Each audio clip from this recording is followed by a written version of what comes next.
নমস্কাৰ বন্ধু বান্ধৱীসকল এনকেবি support YouTube চেনেললৈ মই মৰিয়া পোনপ্ৰথমে আপোনাক স্বাগতম জনাইছোঁ। আজি এই ভিডিঅ'টোৰ জৰিয়তে অসম বুৰঞ্জী পাৰ্ট 3টো আলোচনা কৰা হ'ব। পাৰ্ট 1 আৰু পাৰ্ট 2ত আপোনালোকৰ বাবে অসম বুৰঞ্জীৰ বিভিন্ন ধৰণৰ লাগতিয়াল কুৱেশ্যন আৰু এনসাৰ ডিছকাছ কৰা হৈছে আৰু যদি ভিডিঅ'টো চোৱা নাই ডেছক্ৰিপশ্যনত গৈ পেলাই আপোনালোকে লিংকত গৈ সেই ভিডিঅ' দুটা চাব পাৰিব। এতিয়া আমি আগবাঢ়োঁ অসম বুৰঞ্জীৰ 3 নম্বৰ পাৰ্টলৈ। অসম বুৰঞ্জীৰ 3 নম্বৰ পাৰ্টত প্ৰথম আমাৰ কুৱেশ্যনটো হৈছে which Ahom ruler was also known as Bhaganiya Raja. কোনজন আহোম শাসকক ভগনীয়া ৰজা বুলিও জনা গৈছিলে। ইয়াত 4টা অপশ্যন আছে: উদয়াদিত্য সিংহ, চুহুংমুং, জয়ধ্বজ সিংহ, চক্ৰধ্বজ সিংহ। এই 4টা উত্তৰৰ ভিতৰত আপোনালোকে শুদ্ধ উত্তৰটো বাছি উলিয়াব লাগে। ইয়াৰ শুদ্ধ উত্তৰটো হৈছে জয়ধ্বজ সিংহ। চোতামলা 1648 পৰা 1663। জয়ধ্বজ সিংহ আছিলে আহোম ৰাজ্যৰ 20তম ৰজা। তেওঁৰ শাসনকালত বেংগলত মোগল ভাইচৰয় দ্বিতীয় মীৰ জুমলাই আক্ৰমণ কৰে আৰু তেওঁৰ ৰাজধানী গড়গাঁও দখল কৰে, যাৰ ফলত তেওঁ নামৰূপ অঞ্চললৈ ঘূৰি যাব লগা হয় আৰু এই ঘূৰণৰ বাবে তেওঁক বুৰঞ্জীত ভগনীয়া ৰজা বুলিও জনা যায়। জয়ধ্বজ সিংহ চোতামলা 1648 to 1663. Jodhpur Singh was the 10th king of the Ahom kingdom. During his reign, the Mughal viceroy at Bengal Mir Jumla II invaded and occupied his capital Gurgaon, as a result of which he had retreated to the Namrup area. And because of this plight, he is also known as the Bhagania Raja in the Buranji. Second question to hoise Treaty of Ghat was signed between Ahom and Mughal force led by Ghator চুক্তি কাৰ নেতৃত্বত আহোম আৰু মোগল বাহিনীৰ মাজত স্বাক্ষৰিত হৈছিল। ইয়াৰ answer 4টা দিয়া আছে: ৰাম সিং, মীৰ জুমলা, তুৰবক, ঔৰংগজেব। এই 4টাৰ ভিতৰৰ পৰা শুদ্ধ উত্তৰটো কি হ'ব আপোনালোকে বাচিব লাগে। ইয়াৰ শুদ্ধ উত্তৰটো হৈছে মীৰ জুমলা। ঘাটৰ চুক্তি 1663 চনৰ 23 জানুৱাৰীত স্বাক্ষৰিত হৈছিল। এই চুক্তিখন আহোম আৰু মোগলসকলৰ মাজত স্বাক্ষৰিত হৈছিল। বেংগলৰ ভাইচৰয় মীৰ জুমলাৰ নেতৃত্বত মোগলৰ 2 বছৰীয়া অভিযানৰ এয়া আছিলে সমাপ্তি। মীৰ জুমলা Treaty of Ghat was signed on 23 January of 1663. The treaty was signed between the Ahoms and Mughals. It was the culmination of a 2-year campaign by Mughals led by Bengal Viceroy Mir Jumla.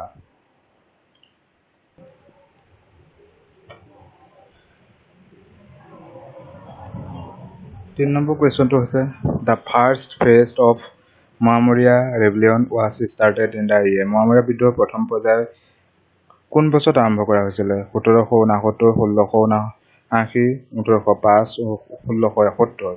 এই শুদ্ধ উত্তৰটো হৈছে 1769। MOAMORIA বিদ্ৰোহ 1769 পৰা 1805 চনলৈ আছিলে। বৰ্তমানৰ অসম ৰাজ্যত 18 শতিকাৰ এক বিদ্ৰোহ যি MOAMORIA নাটক মায়ামাৰা সত্ৰ অনুগামী আৰু আহোম ৰজাসকলৰ মাজত ক্ষমতা সংগ্ৰাম হিচাপে আৰম্ভ হৈছিল। 1769 The MOAMORIA rebellion was an 18th century uprising in Ahom kingdom of present-day Assam that began as power struggle between the MOAMORIA Mataks, the Arhanates of the Mayamara Satra and the Ahom kings.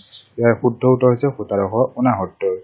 Next question to hoise who was the first Ahom king to adopt a Hindu title? Hindu উপাধি গ্ৰহণ কৰা প্ৰথমজন আহোম ৰজা কোন আছিলে? চুদাংফা, চুহুংমুং, চুচেনফা, চুখ্ৰামফা। ইয়াৰ শুদ্ধ উত্তৰটো হৈছে চুহুংমুং। চুহুংমুং আছিল প্ৰথম হিন্দু ৰজা যে তেওঁ হিন্দু নামৰ উপৰিও হিন্দু উপাধি গ্ৰহণ কৰিছিল। তেওঁ গ্ৰহণ কৰা হিন্দু নামটো আছিল স্বৰ্গনাৰায়ণ। পিছলৈ তেওঁ আৰু তেওঁৰ উত্তৰাধিকাৰীসকলক স্বৰ্গদেউ বা স্বৰ্গপ্ৰভু বুলি কোৱা হয়। চুহুংমুং was the first Ahom king to adopt a Hindu name in addition to his Ahom title. The Hindu name he adopted was Sargonarayan. He and his successor later came on to be called Sargodev or the Lord of Heaven in Assamese. পিছৰ কোৱেশ্যনটো who was the first Ahom king from the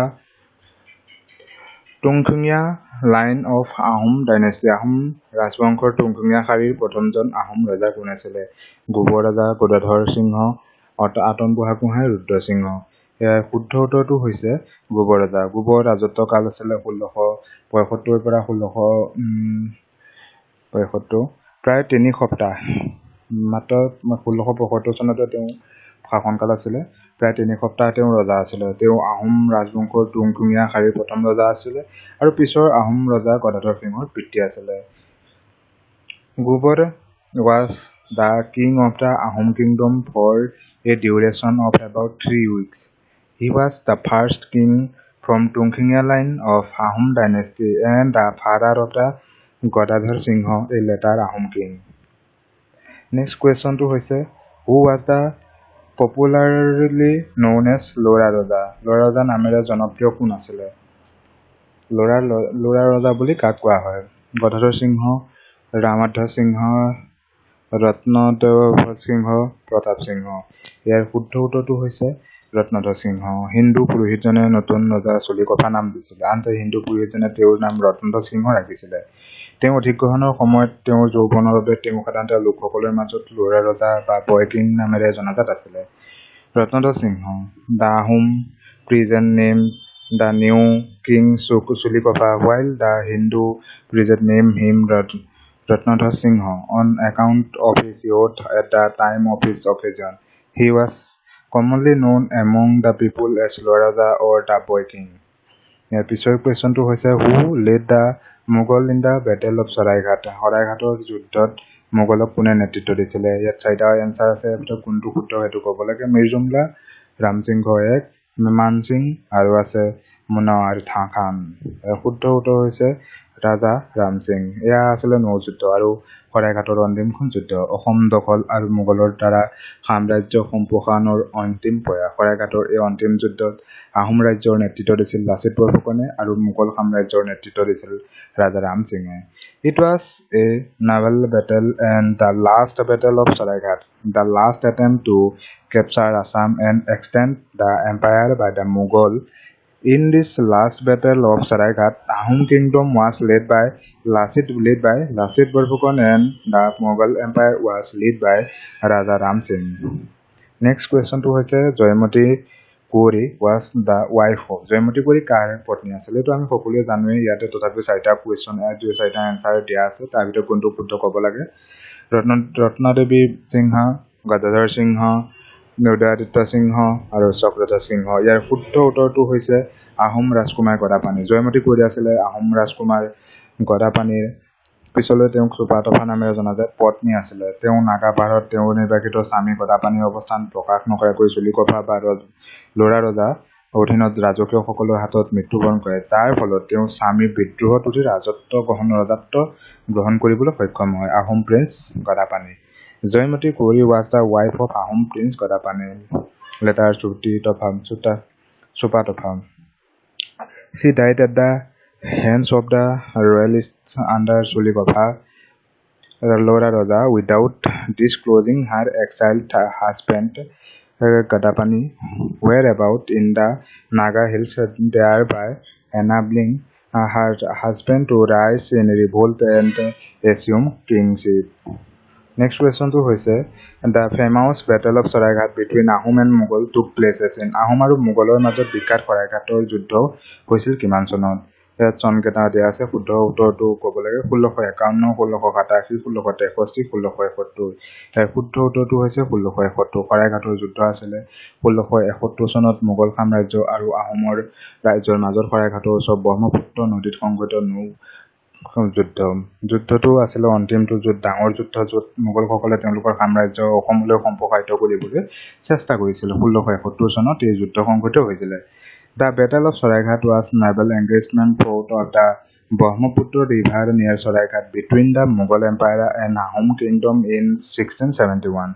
The battle was the last major engagement in which the Mughal aim to extend their empire into Assam. The next question to hoise Joysagar tank was dug during the region of Joysagar পুখুৰী কাৰ ৰাজত্বকালত খনন কৰা হৈছিল ইয়াত চাৰিটা answer দিয়া আছে প্ৰমত্ত সিংহ গদাধৰ সিংহ ৰুদ্ৰ সিংহ প্ৰতাপ সিংহ ইয়াৰ শুদ্ধ উত্তৰটো হৈছে স্বৰ্গদেউ ৰুদ্ৰ সিংহ জয়সাগৰ পুখুৰী বা টেংকটো ৰংপুৰ নগৰৰ দক্ষিণ অংশৰ ফালে অৱস্থিত ইতিহাস অনুসৰি ইয়াক 1707 খ্ৰীষ্টাব্দত কেৱল 45 দিনৰ ভিতৰত তেওঁৰ মাতৃ সতী জয়মতীৰ স্মৃতিত স্বৰ্গদেউ ৰুদ্ৰ সিংহৰ দ্বাৰা খনন কৰা হৈছিল স্বৰ্গদেউ ৰুদ্ৰ সিংহ জয়সাগৰ পুখুৰী is situated towards the southern part of Rangpur Nagar according to history was dug within 45 days only in the year 1707 AD by Swargadeo Rudra Singha in memory of his mother Sati Joymoti.